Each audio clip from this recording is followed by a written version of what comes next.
এই পেশাব থেকে অপবিত্র থাকার কারণে বেশিরভাগ কবরের আযাব হয়। পেশাব করার পর যদি পেশাব গায়ে বা জামা কাপড়ে লাগে, এরকম সন্দেহ হয়, তাহলে কি এরপরের ইবাদতগুলো জায়েজ হবে?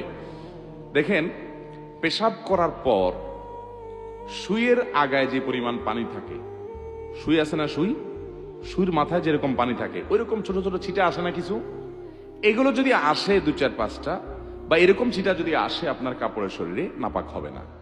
এটার কারণে নাপাক, এটার কারণে অহেতুক পেরেশান হবে না। তবে এগুলোর যেন না আসে তার জন্য সতর্ক থাকতে হবে, কারণ ফাইন্না আম্মাতা আযাবিল কবরি মিনহু, নবী সাল্লাল্লাহু আলাইহি ওয়াসাল্লাম বলেছেন ইস্তানজিহু মিনাল বাউল, পেশাব থেকে তোমরা বেঁচে থাকবে, সতর্ক থাকবা, কারণ বেশিরভাগ কবরের আযাব পেশাব থেকে অসতর্ক থাকার কারণে এবং চগলখুরি একজনের কাছে আরেকজনের কাছে লাগানোর জন্য, সবার কাছে যায় ভালো থাকে পিছনে বদনামি করে, এই চরিত্রের কারণে আর এই পেশাব থেকে অপবিত্র থাকার কারণে বেশিরভাগ কবরের আযাব হয়। এই জন্য পেশাবের ফোঁটা থেকে বাঁচে থাকার চেষ্টা করবেন।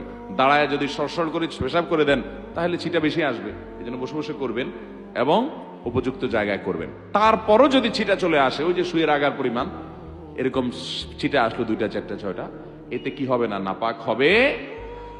সতর্ক স্বরূপ পায়ে আসছে, পাও ধুয়ে ফেললেন, শেষ।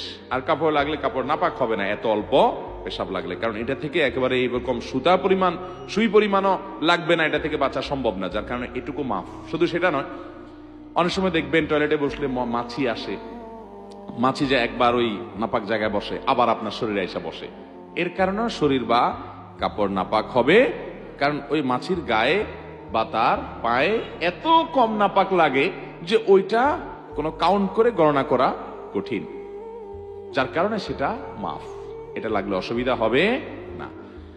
এর বাইরে যদি মনে করেন পেশাব অনেক বেশি লেগে গেছে, একেবারে 1 দেড়হাম পরিমাণ আরো বেশি লেগে গেছে, এরকম নিশ্চিত হন, তাহলে তো নাপাক হবেই। তাহলে যে জায়গা নাপাক হয়েছে ওই জায়গা ধুয়ে ফেললে আপনি নামাজ পড়তে পারবেন।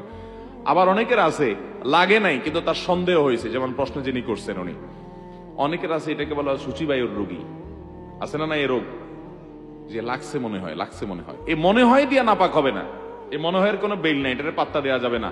এরকম সন্দেহ রোগের কারণে অনেকে দেখবেন ওযু করতে আধা ঘন্টা সময় লাগে, আছে না নাই, ওযু করতে আধা ঘন্টা সময় লাগে কেন? তার সন্দেহ হয় মনে হয় একটু শুকনা রয়ে গেছে।